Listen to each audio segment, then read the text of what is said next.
and the forces of modernity leading people to have anxiety and to just have very kind of horrible interactions or fears caused by the machine age or modernity, like the person sort of being impaled by outside of a skyscraper or by the fence, or somebody caught in the cogs of the machinery. I just love the picture of the guy in the suit fleeing fleeing a storm. Just this kind of notion of modernity as something frightening or something not quite welcoming. As a designer, in the next phase of his career, he sought to mitigate the damaging and fearful effects of modern society. Vassos became a bit of a celebrity playboy in the early 1930s, and here he is, very handsome man. He was very personable, stylish, driven, bold. He and his wife had big parties at their Upper West Side penthouse, part of the New York social scene. He was good friends with Margaret Burke White, Harry Hopkins, Joseph Urban, Edward Bernays. He just part of a social milieu. Here he is in a beautiful portrait, this colorful image by his friend, the modernist painter, James Doherty. And when you're doing research in archives, sometimes it's hard to come across color images. So it's so exciting when you find something that's in color. It's like, yes, get a sense of the world at that time that's not just in black and white. So I just had to include this image. He enters into a new and growing field called industrial design. It's brand new at the time. Manufacturers are realizing that they need to engage artists to make their products, their mass-produced products, stand out among the rest. This is the Depression. You really need to convince people to buy your products. So they hired artists like Vassos to design their products, to come on board and kind of think about what are better ways, what are more profitable ways of creating these products. And one of his first design efforts was extremely successful. It was revolutionizing the design of the turnstile. And this is one of my sort of favorite case studies because it really shows the value of a user-centered design. He changed the turnstile at the time, which was this kind of circular propeller type thing. He observed people going through it in the subway. Subways are growing enormously at this time. There's millions of people going through the subway. There really is a need for crowd control, for slowing people, for taking their tickets. There needs to be a mechanized method for, they called it the science of crowd control. But he noticed that people's coats were getting caught in this kind of older model. It just wasn't good. People were tripping, they didn't know where to go. So he redesigned the turning mechanism of the turnstile to make it kind of a three-legged stool, to turn kind of very simply, very effortlessly, so that people would move through rather quickly and smoothly. And he also borrowed from modernist principles of design in his creation of this turnstile. He was very much influenced by the Bauhaus school of design and thought a lot about using geometric shapes, about using sort of very simple and clear and clean design. It's not really ornamental. It's not really, has a lot of flourishes. It does have those fabulous speed whiskers or chrome stripes there, those wonderful details. But he also uses the chrome to highlight the turning mechanism, where to walk through. And you've probably walked through this turning mechanism today on your way to the talk. The same turnstile doesn't exist. The shape of the turnstile has changed, but the turning mechanism has stayed the same, and it really was a classic and a standard in the field. And in Baltimore, where I live, when you go to a game at Camden Yards, you have to go through a John Vassos turnstile, which I think is so funny that something from the early 1930s stands the test of time as a designed object that's so effortless and so clean and so usable. And I just wanted to show this picture as people just walking through it. You don't recognize it. It just moves you through space and time without ever kind of thinking, oh, I'm moving through a metal bar. So I think that's a really beautiful example of his approach to industrial design. Other early design efforts he did included this beautiful glass bottle here for the Armand Company, which was like the Maybelline of its day. He took this kind of fusty, old-fashioned bottle and used glass. He used a plastic cap, a screw-top cap. It's photographed very beautifully and dramatically by his friend Margaret Burke White. It was just a very beautiful design and one of his first efforts. He was really a pioneer in the field of ergonomics, and I find a lot of these kind of drawings in his archives of hands touching the object and what it's like to feel it and grasp it. And he's just really kind of working through the physicality of the object. He also designed this object with prohibition in mind because he loved the fact that it could double as a flask. When you were done using the astringent inside, you could, carry it to the bars or, or whatever, speakeasies. So he liked that aspect of it. Other objects he designed included a kitchen knife. And, there's a lot of, he was very attentive to the touch, the feel of the knife. And again, this is a really early effort of thinking about the user. A lot of people date this user experience or user interaction or ergonomics to designing for people with Henry Dreyfuss's book in 1955. And I'm really looking at Vassos as someone who's really early on thinking about the hand, about the interaction with the object, about the touch and the feel of the products he's designing. Like other industrial designers, he also did interior design. And one of my favorite efforts of his design work also takes into account the psychology of the people eating at the restaurant. This is Niedek's hot dog stand, which some of you may have eaten at. I never did, but it was a really popular hot dog and orange drink restaurant all throughout New York City. He redesigned and modernized the restaurant. He used Bakelite, and they loved him for it. They featured him in their ad right here. He used lots of lovely colors, orange, black, green, cream. He just must have been so beautiful. I would really love to see a color picture of Niedek's. If anyone has one, please let me know. He made this curving, beautiful counter, not just to be beautiful, but also he thought people don't want to eat a hot dog with some stranger in their face. Like the curving counter allowed people to have some privacy as they were eating. He added soft cakes of light in the ceiling, which was a very innovative use of indirect lighting. So he created beautiful lighting. He really created a beautiful setting for a hot dog stand. No detail was too small. He even designed the costumes for the servers. The pants legs were cropped above the knees and were belted with a little black patent leather belt. It must have been beautiful. But I mention it because it really is an early user experience, of creating a total environment where every aspect would be designed and thought about very carefully. And that's why I like it so much as an example of his early work. Vassos thought a lot about radio. It was the biggest and most important technology of the time. Everyone was buying radio receivers. It was a very exciting moment. It also was an unclear moment. Like, people weren't sure where radio was going to go. Was it going to be a public medium? Was it going to be a commercial medium? Even in his book Contempo, he featured a drawing, which you can kind of see behind this woman here, which was called Great God Radio. And in the text, his wife writes about, what is radio going to be? Is it going to be for good, or is it going to be, for commercial purposes? What is it? And he was thinking about it. He got hired by WCAU radio. It was a brand new skyscraper radio tower in Philadelphia to make the murals, beautiful murals on their walls to celebrate the new industry of radio. It was a very exciting moment for him as an artist. At the same time, he's being courted by RCA. And this was very exciting for him. RCA was really a big deal. By the time he was eventually hired by them as a consultant designer, they really had a monopoly in the radio industry. The empire was growing exponentially under the leadership of David Sarnoff. They had recently purchased the Victor Talking Machine Company, thus sometimes they're called RCA Victor, and you can see the little doggy from that company in one iteration of their logo. And they had recently built a massive factory in Camden, New Jersey, where they were manufacturing radios and phonographs. And finally, they had recently completed the 70-story RCA building at 30 Rock as a national center of radio production. They were also successful in fighting for radio as a medium with national programming, rather than being nonprofit and local.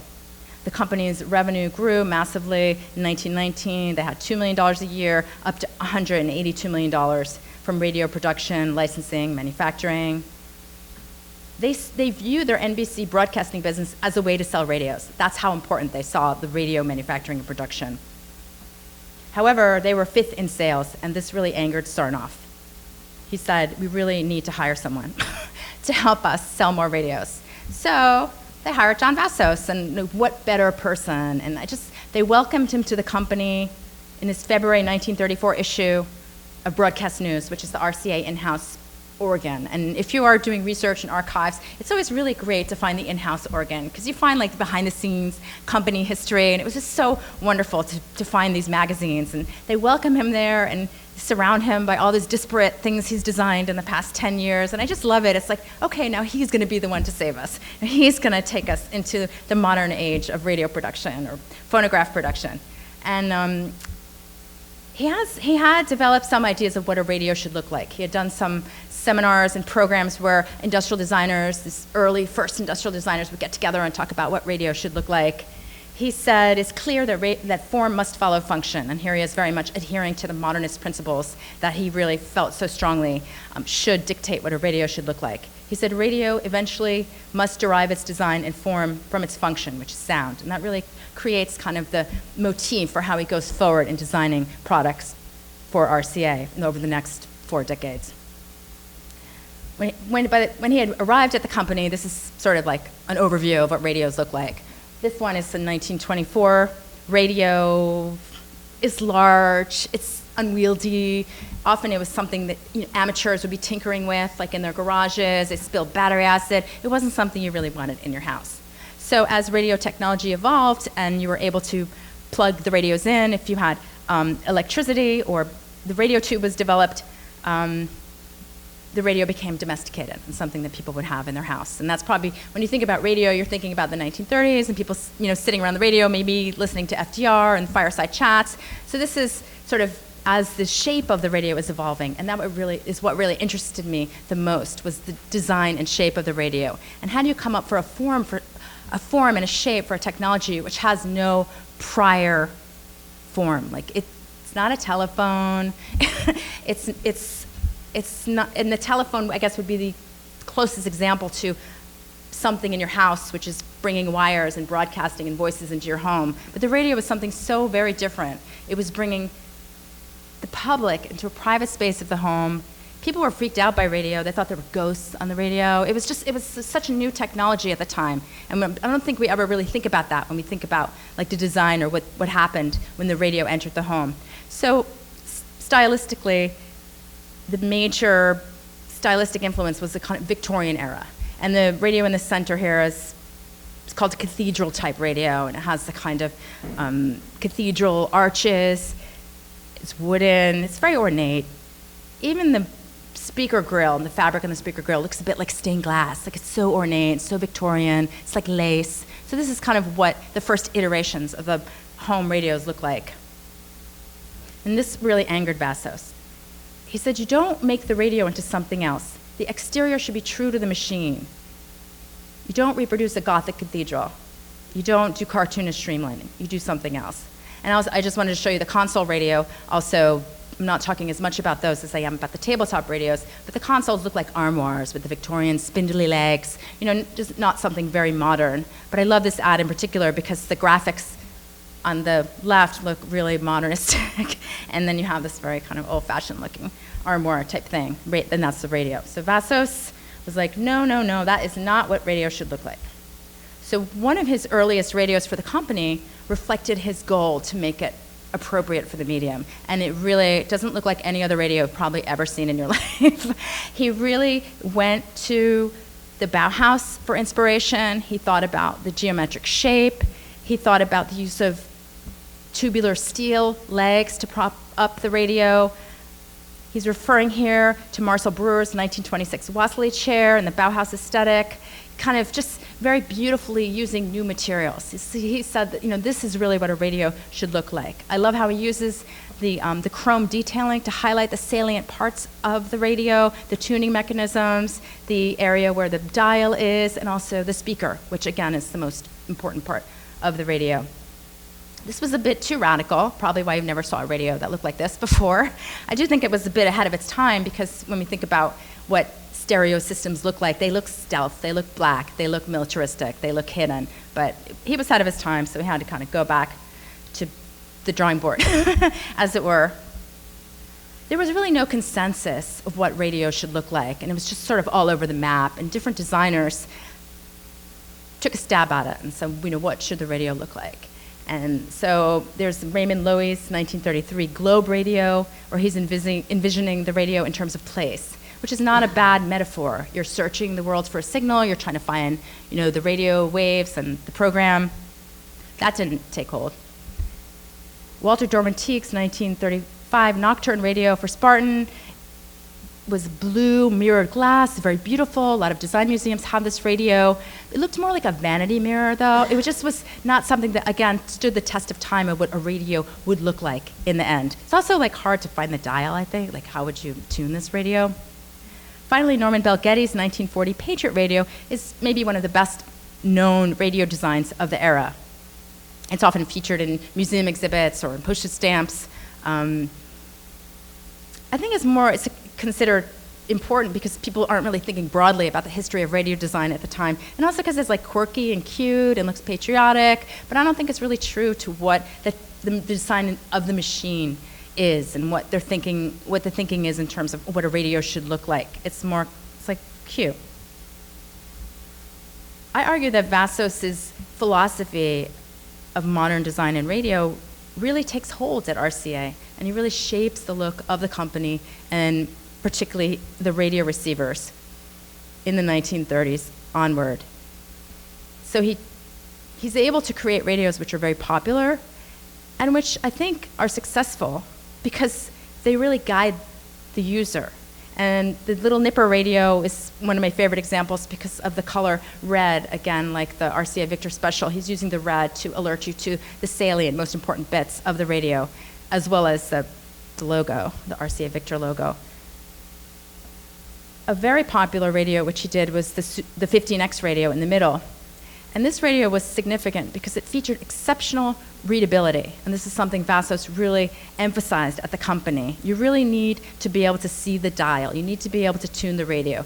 If you couldn't tune the radio properly in that day and age, you got really bad sounds. Tuning was very important. We don't think about that so much today. Tuning was extremely important. And he really creates a radio where tuning is central. This was the first, I'm sorry? That's right, which was rather expensive at the time, but it's the first set to feature the horizontal dial, which is another innovation he makes in radio dials. He uses big knobs for easy tuning, large numbers. Not only that, but there's an edge-lighted glass dial and a bullseye pointer. It's easy to read for various angles. It really is about the user. And we think a lot about user-centered design today in the age of Apple computers or iPhones and what it's like to touch them and to use them and how they just fit so effortlessly into our life. And I think that those tactile qualities, the touching, the interface of Vassos's radio is what made him so successful as a radio designer. And the kind of legacy that he leaves for us is that these media technologies and this interface is readable, it's easy, it's welcoming. Actually, I have this radio at home, and my 3-year-old twins are touching the dials all the time. I think the knobs just draw you in. They're touchable. Vassos really shaped the look of the radios RCA Victor manufactured. And you can see here he is standing closest to us. He was a petite man. And you can kind of see the aesthetic over a variety of radios, this kind of square geometric shapes and the real prioritizing of those shapes, the circle, the square, the dial, the speaker. And you kind of just see that motif over and over.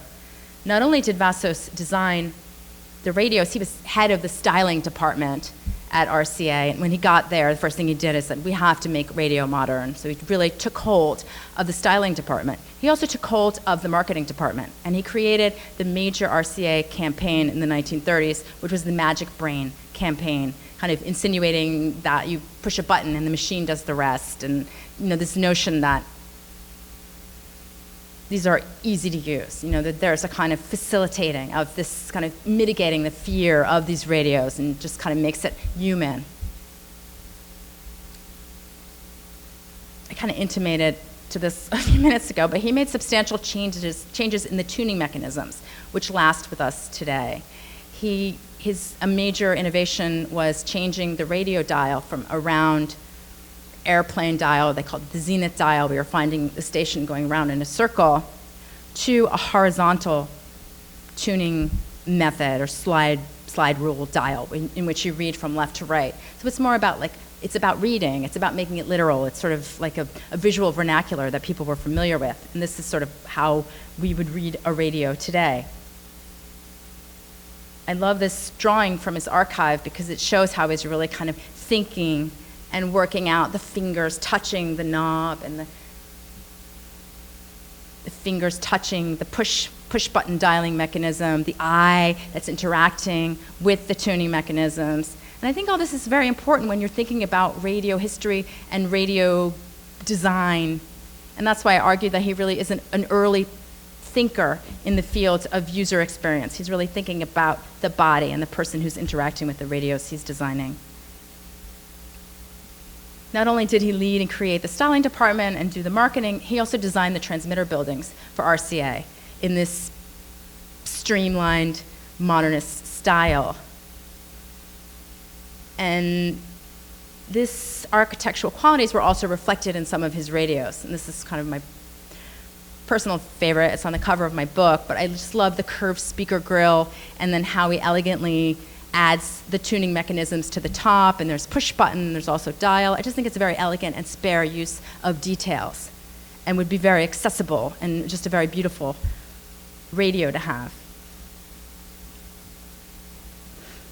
Not only did he design the phonographs and the radios and the marketing, but he also designed a lot of the broadcasting equipment for RCA, which was really important because RCA licensed the NBC broadcasting and the equipment to broadcasters throughout the country. And they're also selling the RCA equipment, the broadcast equipment with that. So he was really a pioneer and made important changes in the broadcast equipment, and including two transmitter design, and that you can see over there is a transmitter in the middle. He really kind of made a uniformity across company lines. He added a color. He centralized the engineer station in the middle, importantly, and he really sort of drew attention to the operator. He said before he designed this transmitter, he had to be an octopus to use this thing. So again, he's kind of studying what is the body, what's the interaction with these machines. And so he redesigned it to make it much more centralized and easy to use.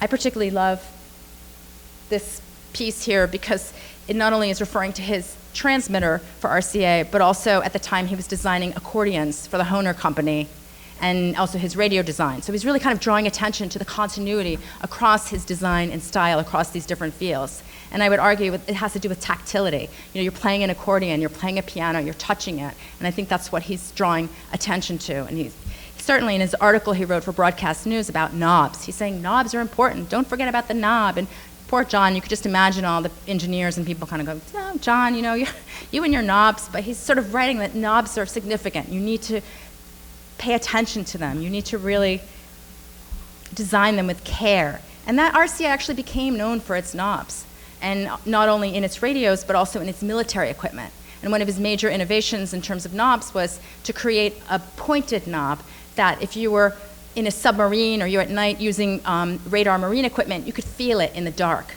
So this is not only just for aesthetics or for ease of handling, but also for, you know, just really finding your way with these instruments. So I think that was an important contribution that he made. And thinking about knobs, you know, in your cars today, I mean, they can't get rid of knobs. Car manufacturers have tried. They have technologies where they can just remove the knobs altogether.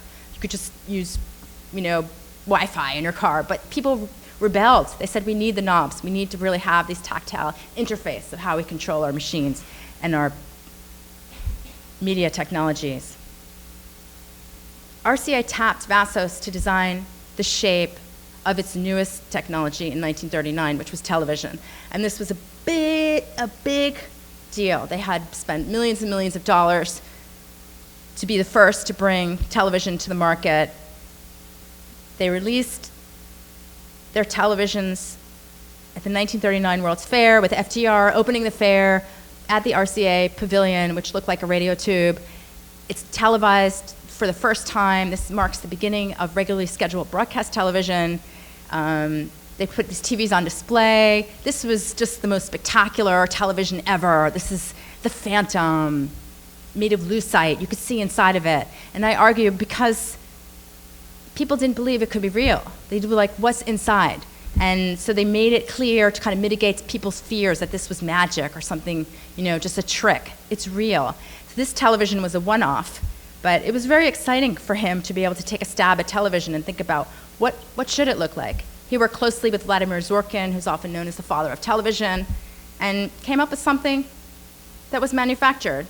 And you could see that was the fantasy display model television. These are the televisions that went on the market in 1939 at department stores like Macy's, Bloomingdale's, and Wanamaker's.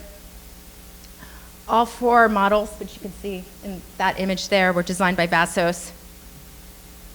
And he's really kind of trying to do something different. He's not creating a television that looks like a radio or it looks like a piano or something. He really tries to make it look true to its form. And he was very proud of his design.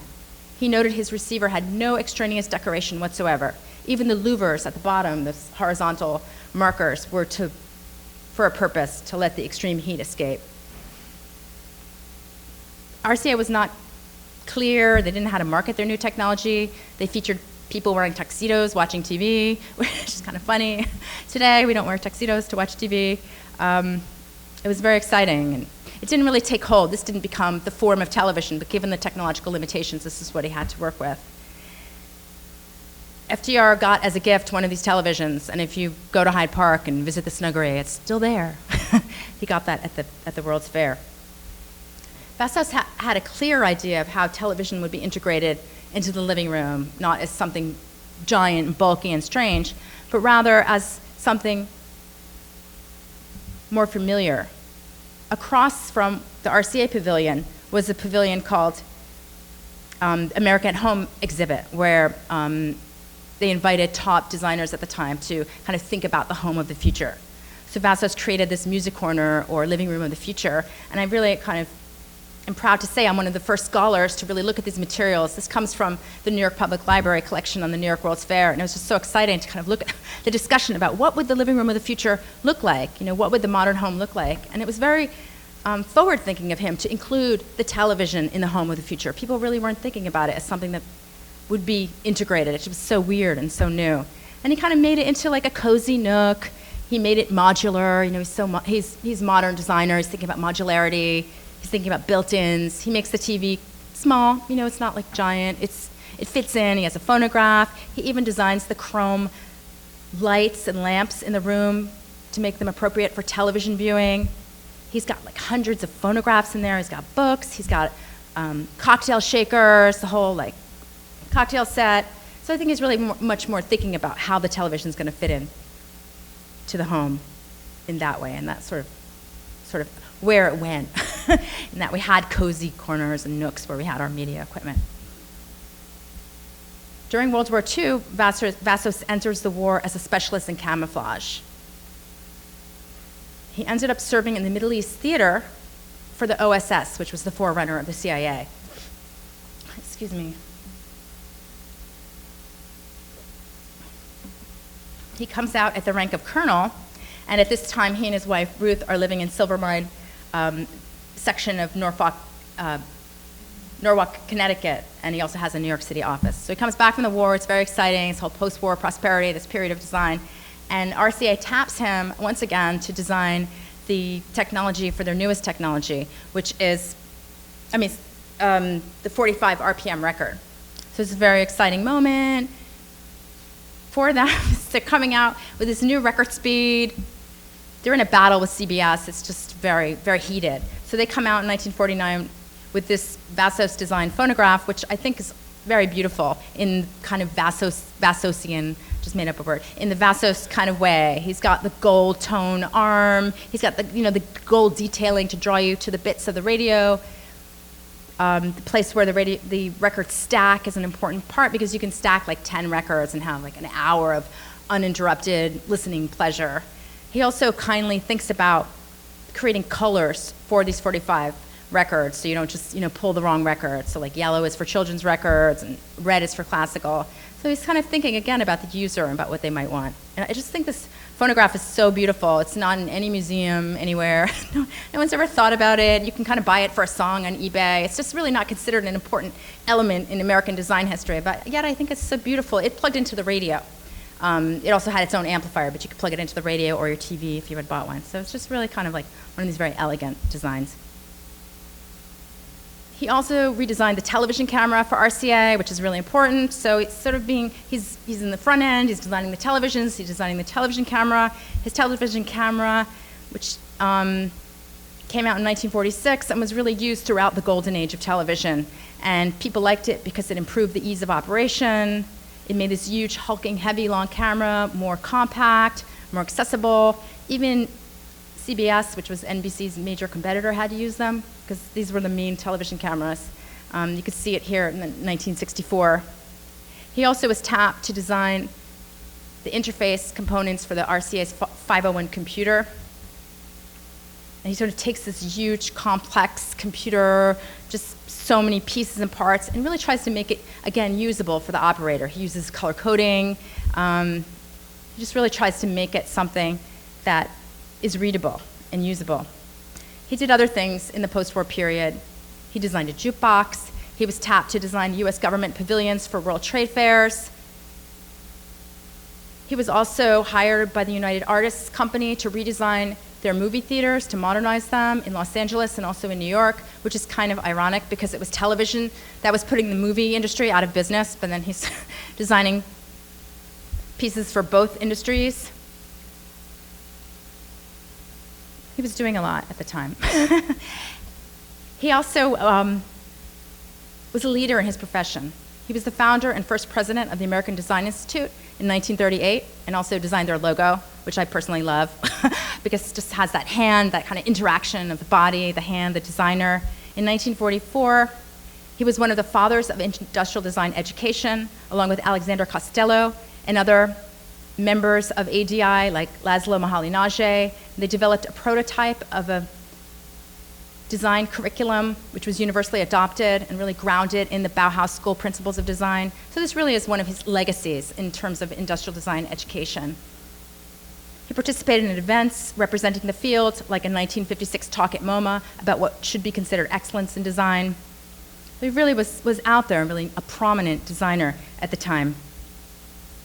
He was the first chairman of the board of the IDSA, which is the Professional Association of Designers. Henry Dreyfus was the president, and so he really was, a father of the profession. But even on the IDSA website, they sort of forgot him. Like, oh yeah, John Vassos. So they were so happy when my book came out, because like, tell us more about John Vassos. Really not someone we know a lot about, even though he was one of the founding fathers of the profession.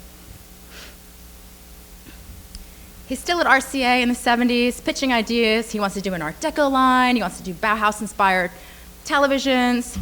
But finally, he retires in 1975. He left at a good time. Things had changed at the company. David Sarnoff had retired in 1970. His son Robert took over, changed the logo, just got involved in way too many things and really drove the company into the ground. John was honored in many ways by the company, but in particular, I just love this document, which refers to him as the magic brain behind the company. He's that magic brain. So I really honored him and thanked him for his contribution. He wanted to write his autobiography. Here's a mock-up of the cover. So sweet. He knew he had made an important contribution to the design of mass media and to illustration at an important time in American history.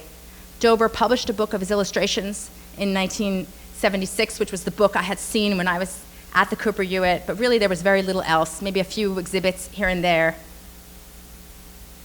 He went blind and didn't have time to finish his autobiography. He died in 1985, and his papers were donated largely to the Smithsonian Archives of American Art in Washington, D.C., where I found him, as Molly said in her introduction. And those archives were not cataloged, so that was what made it fun and also really complex. And I spent over 10 years on and off in the archives trying to make sense of his life, trying to put together all these different pieces. And it's just so exciting, and I'm so honored to be able to tell his story and to bring his contribution to light. And I think we're kind of ready to think about technology design in the past and how it might influence and help us understand the success of technologies in the present. So I really feel honored to tell his story. You've been a really warm and wonderful audience. Thank you so much, and I look forward to hearing your questions.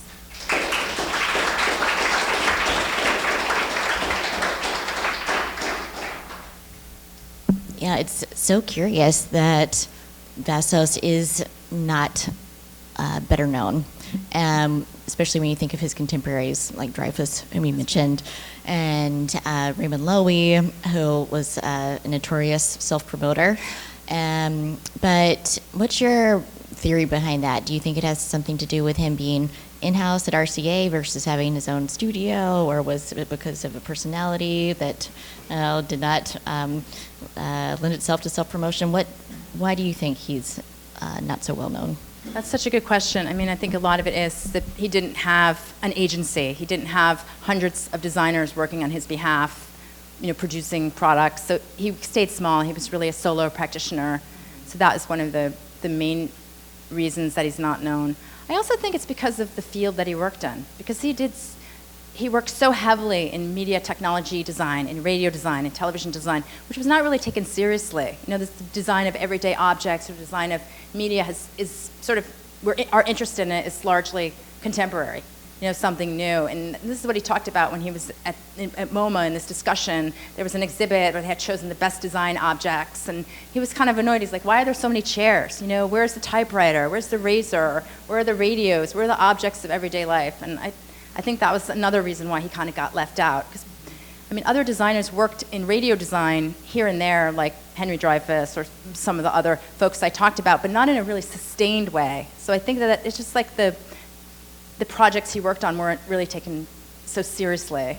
But also, largely because he worked for RCA, and a lot of the documents and a lot of the projects he worked on were top secret and confidential and really not known about until the release of his archives. So it wasn't like public information to such a large degree. So I think those are some major reasons. Also, he was an immigrant, he was Greek, he had an accent, maybe he didn't fit the model of more kind of traditional, successful designer, so I think that was part of it. But he really was very prolific and very much a leader in his field. Mm-hmm. So you spoke a little bit about his earlier career as an illustrator and to some degree a radical thinker along with his wife, and it's a really interesting mix of associates he had. You mentioned Edward Bernays, who was, I believe, was the nephew of Sigmund Freud. Right. Yeah, and who was one of the fathers of, for better or for worse, modern advertising and public relations as we know it today. And did Vassos retain that critical point of view, you think, throughout his career, or was he, you had a kind of intimate look at him through his papers. Did you get a sense that he was ever conflicted later in life about that as well? Yeah, that's such a good question, because originally I was drawn to him, thinking that he was a radical illustrator that I had discovered, but that aspect of his critique of modernity kind of slowed down or simmered down, and he put a lot of his creative energy and his excitement about creating a new society or a new model of society in the Silvermine Art Center, which was close to his home in Connecticut, and he spent a lot of time and was the president of that arts center for like 8 times, and brought RCA there and had a lot of meetings for IDSA. He just really invigorated the art scene in that town, and so in a regional art center. So he took a lot of his energy and gave it to others in that way. So I think that maybe followed his affinity towards artists and intellectuals and creativity and life of the mind outside of consumer society or man in the gray suit. Or and can you talk about his wife a little bit? She was a journalist, right, or a writer? Yes, she was. Ruth Vassos was a writer and a stylist. She worked at Saks Fifth Avenue. She was a modernist. He met her at a party. It's like she was taller than him. She was older than him, but they hit it off right away. And she lived in like a rooming house and moved in with him, and it was like a very passionate, very exciting love affair. And then she sort of became his helper, more or less. She had her own career and she wrote his books, but then she sort of became a bit subordinate to him. And to be honest, I couldn't find that many pictures of her in the archive or that much about her. I wish I could find more and bring her to life. But I think she was someone who really supported him and was very much a major force behind the scenes. So, audience, do you have some questions? Yeah. Thank you. Yeah. Thank you. So I think you did an amazing job in taking us through the timeline of this unknown man. You're so passionate about him, so bravo. But you, to your question, earlier he was an illustrator, trained illustrator, and very quickly you just jumped into the fact that he became an industrial designer with extreme responsibilities of creating very, very important products.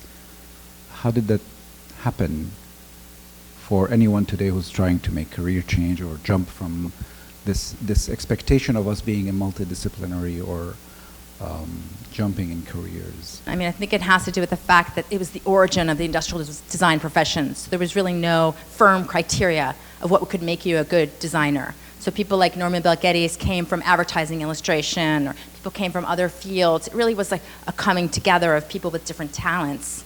And for John Vassos, he just took his skills as an illustrator. I think that helped him a lot as a draftsman, you know, something you very much need as a designer, and his vast creativity. He continued on doing murals. He wrote 14 books all in all, but I mean, the illustrated books kind of fell to the wayside in favor of his industrial design career. But I think those skills as an illustrator, as someone who's incredibly creative and forward-thinking to come up with what the television should look like, or I think he just was so creative. He took that enormous creativity, and it really worked for him as a designer.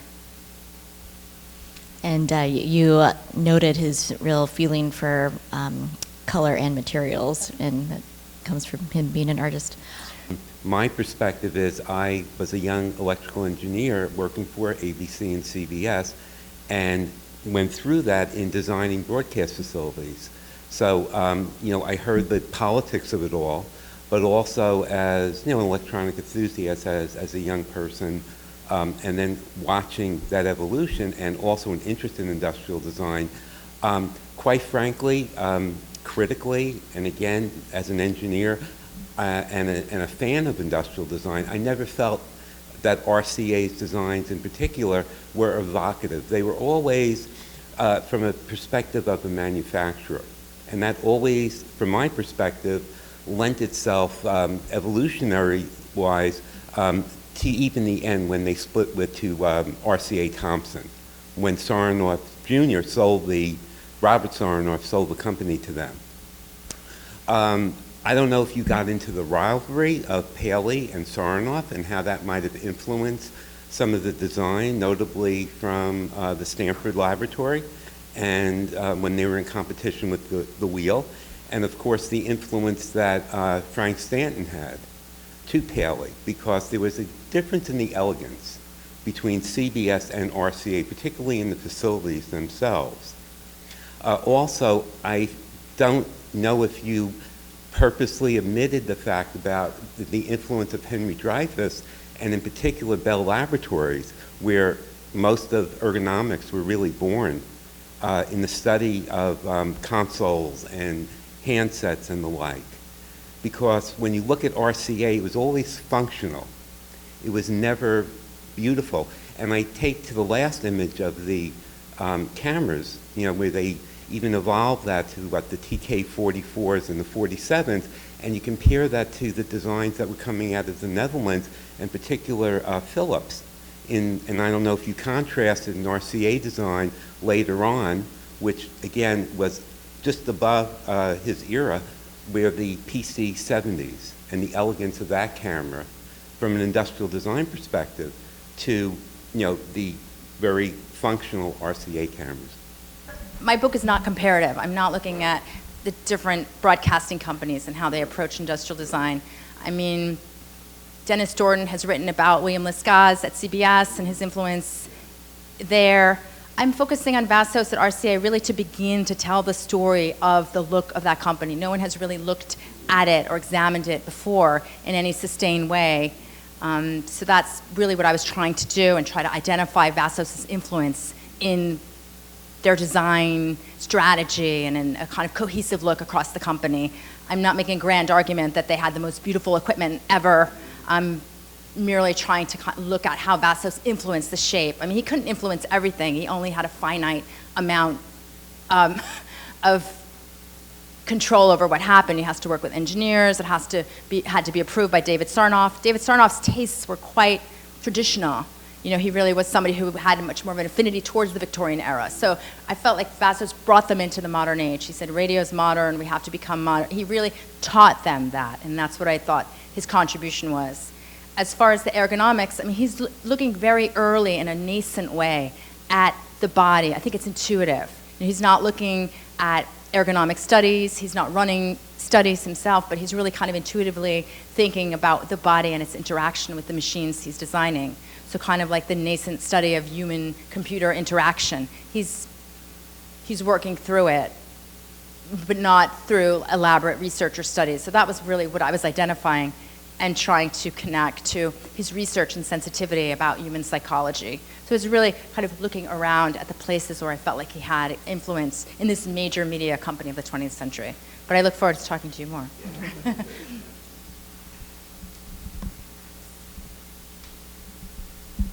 Hi, so I study board game design while I'm here at SVA, and specifically focusing on the mid-20th century, which is also filled with unknown people and faces and sort of designers who influenced a huge tradition of content and new things and design ideas and principles that are used today, but so many are forgotten. So I'm curious to know, like, in your own research, how much of what you were looking at was through archive material or interviews, like, proportionately, how much time was spent researching in which way or another? That's such a good question. I love that question. I love talking about the research part. No one really wants to talk about that so much. A lot of my time was spent in the archives. I also spent time interviewing his colleagues, like Carol Gantz from IDSA, and people who knew Vassos. That became an important source of information about him and his contributions. A lot of it was being in the archives, listening to the audio tapes and going through the materials. So I think it was maybe 60-40, of interviewing people and understanding him through their eyes, and then the other part was going through the archives, doing the research. And I think doing research in archives, it was really exciting to give a broad stroke, to look wherever I could, and there was nooks and crannies where I could find amazing stuff. It wasn't just at the Smithsonian, it wasn't just at Syracuse University, it was also in people's personal collections. It was in small museums. It was in talking to people's memories about RCA. So I think it's exciting when you can find those nooks and crannies and places that you may not otherwise have thought about in trying to bring to life someone who's dead. It would have been so amazing to meet him. That would just be so great. So that's the hard part. I don't know if the people you're studying are alive or you can interview them. I think that is a whole different can of worms when you're looking at biography, but I think either way it's an exciting proposition to tell the story of someone's life and work and influence. I'm just trying to connect the dots mentally. But the last time I was at a lecture about John Vassos was at City College in, I think, the fall of 1964. There was a psychologist, industrial designer from Bell Labs, whose name I'm struggling to remember right now, and he devoted an entire lecture to John Vassos with particular attention to two things: his interest in knobs and the linear tuning device and different ways of conveying that kind of information. And perhaps somebody who knows more about the history of Bell Labs will know whether there's a connection. I remember that the psychologist designer at City College was also someone who knew Sullivan. But anyway. This is what happened when Vassos went to MoMA, and he was invited by Arthur Drexler to come speak about this exhibit. And the industrial designers had chosen like 20 objects they thought were the most important objects of industrial design history. And then MoMA had chosen like 20 objects. And if I remember correctly, there was somebody from Bell Labs in that discussion. And it was just, Vassos was like, you need a feeling for the machine. That's what was missing, he felt, from the MoMA show. You need something with a feeling for the machine and the human interaction with the machine. And that, I think, is where he felt so passionately, is that you need to have the interface. You need to understand how it is that we're interacting with machines. And that was what was so exciting for me as a scholar, looking at it from a media studies perspective. It wasn't just this could be any object. It was that this was delivering voices into the home. This is for broadcasting. This was something new. This was something bizarre and different, and that it needed a light touch and a special approach in terms of design. And that's what I found so exciting about it. As someone coming from the field of technology studies and media studies, it wasn't just anything. It was something particularly unique and important and potentially frightening. I mean, Vassos knew what was going on with fascism and the power that radio had in terms of the Nazis' rise to power, and it was very frightening and something he talked about in his books. So I think he recognized the power of these technologies, so he didn't come to it lightly.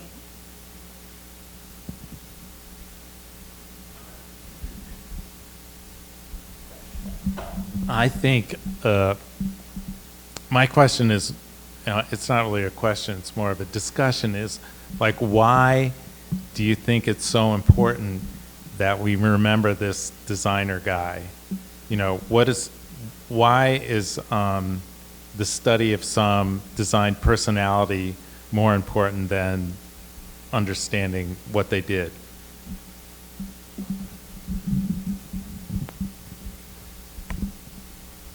That's a good question. And I forgot to say, like, I think he's important because he's not just another, like, 1930s design guy who did cool cars and airplanes and things, but really kind of he brought, I think, the sensitivity of the psychology of the user and the body of the user to the equation. Could you study these objects without him or knowing anything about him? Sure, you could look at an RCA radio and think about why it was successful or not compared to other radios manufactured at the same time. Sure, what I wanted to highlight was his influence. And I mean, I don't believe the philosophy that, I mean, I do think there's an auteur theory at play. You know, I do think as the author of these designs, he did bring something special to the table. Not in every single way. These objects had to be manufactured. He had to, you know, deal with the limitations of the manufacturing process and the materials. And he designed a dispenser, a Bakelite dispenser for the Coca-Cola company. That was one of his early commissions.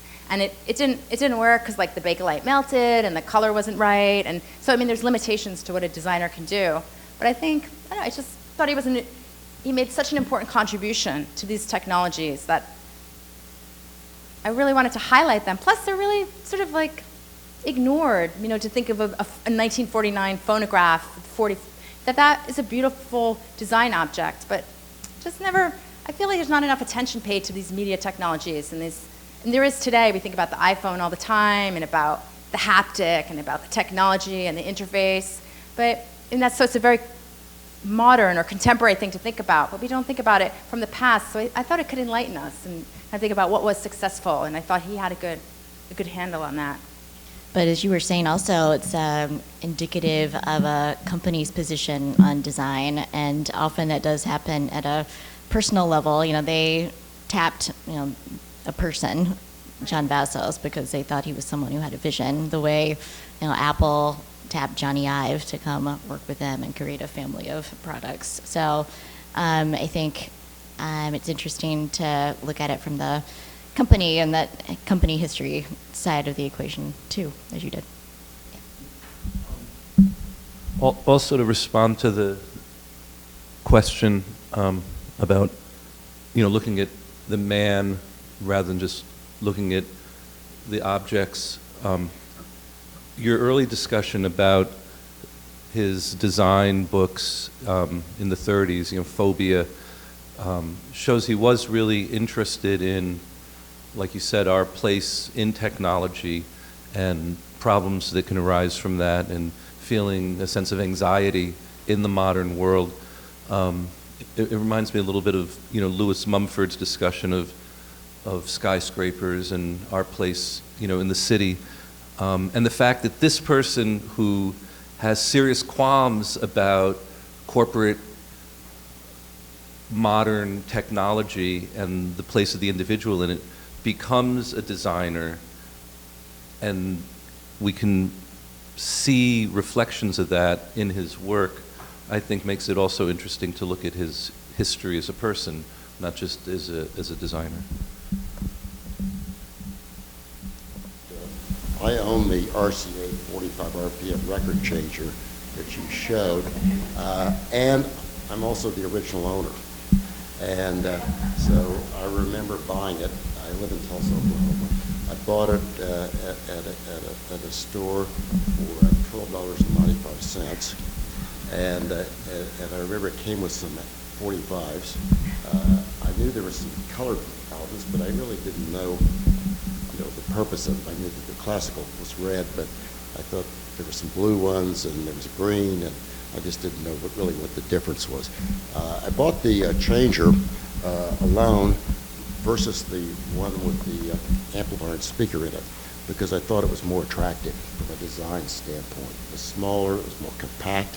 I just thought it worked better. And anyway, I still have it. It doesn't work, but it's in my design collection. I collect 20th century design. My name is George Kravis. Some of my collection is on exhibition at the Cooper Hewitt right now. And I have a number of objects on exhibition in Indianapolis at the Indianapolis Museum of Art. There are 2 pieces from my collection on exhibition at MoMA right now. And the exhibition, How Should We Live? There is an aluminum vase that is designed by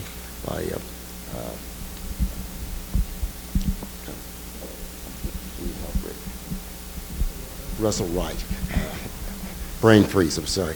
And then I have a radio that's designed by Serge Shamayev that is also in that exhibition, both in the same room vignette. And the radio was manufactured by E.K. Cole, a British manufacturer, and they bought equipment to make cases out of Bakelite.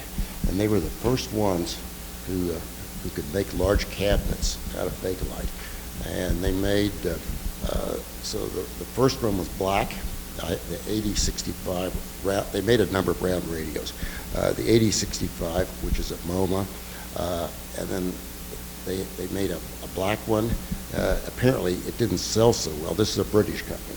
So for some reason in the UK, people were interested in heavy furniture, wood, so they came up with a brown Bakelite version.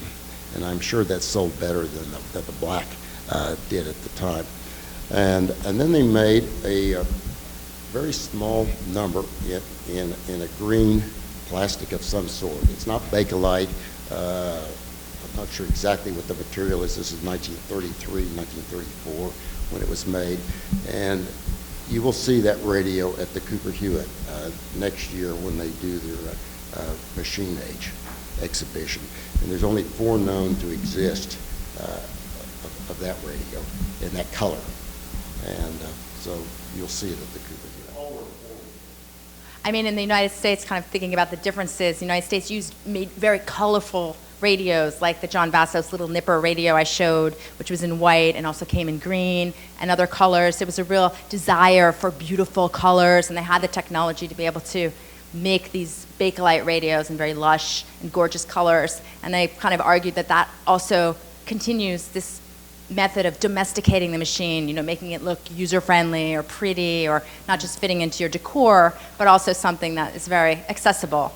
Almost looks like lickable. Like you mentioned Johnny Ivy, that's what he said, that the Mac should be lickable. Make it gorgeous, make it look tasty, make it, really wonderful. And that, I think these little nipper radios, these beautiful, colorful Bakelite radios really have that quality. Just looks so delicious, and again, like, domesticating this potentially frightening object, which is my argument. Yeah. And that Bakelite ad that you showed us with Vassos prominently featured was great too. And to go back to Tucker's question about the role of the designer individual and all this, designers were being put on a pedestal by the companies they work for. So, last question.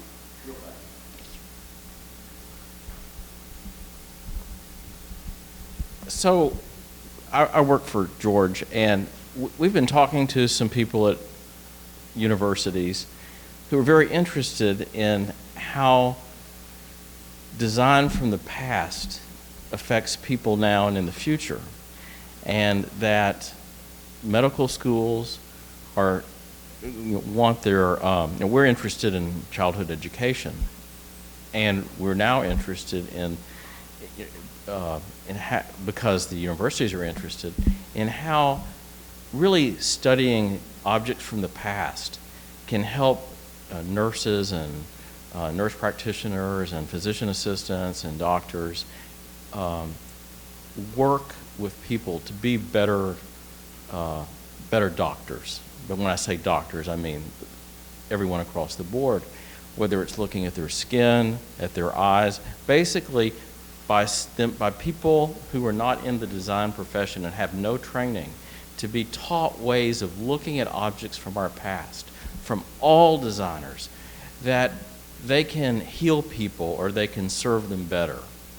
And it could be something from Target, it could be something from my great-grandfather's desk, it could be these things we see in books like yours, or that you see.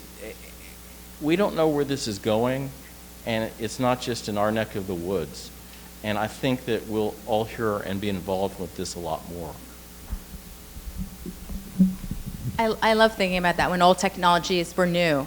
Yeah. What was it about them that worked, or what was exciting, or I love thinking about things that stand the test of time, like the turnstile or the knobs. That these are elements of the design that welcome us, that invite us, that are, you could say, user-friendly, but also Donald Norman talks about this in terms of user experience or in terms of affordances, like to say, touch me, when my 3-year-olds are touching the knobs, like what are the places where you interact with these machines? And I wonder if people working in the hospital, since they're probably manipulating machines, although you mentioned more of like a human service aspect, but I wonder if that kind of discussion would also be helpful in terms of the objects they use, or But also, what you're talking about is empathy and like the idea of user experience and empathy in design. Yeah.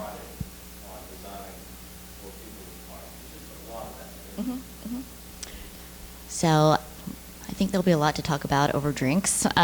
So since we have one of our universal design pioneers here with us in the room, and we have one of our graduate students working on healthcare-related issues in design, so please join us next door for some more snacks and drinks. But first, please join me in thanking Danielle again for a wonderful lecture and conversation.